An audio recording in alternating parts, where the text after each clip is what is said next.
Rasestumisvastased vahendid iseenesest ei langeta ega tõsta naise viljakust. Ja reeglina, kui vahend on lõpetatud, siis taastub viljakus üsna ruttu esimese paari kuu jooksul.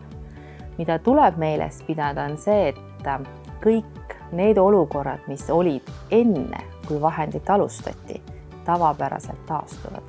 Ehk kui naisel enne pilli alustamist oli ebaregulaarne tsükkel ja menstruatsioon käis 2, 3, 4 kuu tagant, siis väga suure tõenäosusega ka pilli lõpetades seesama olukord taastub.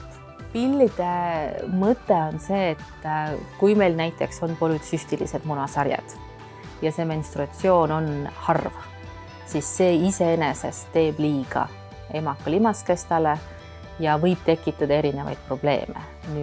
Ja me selle pillide võtmisega saavutame regulaarse veritsuse ja selle olukorra, et munasari ise ei tee midagi.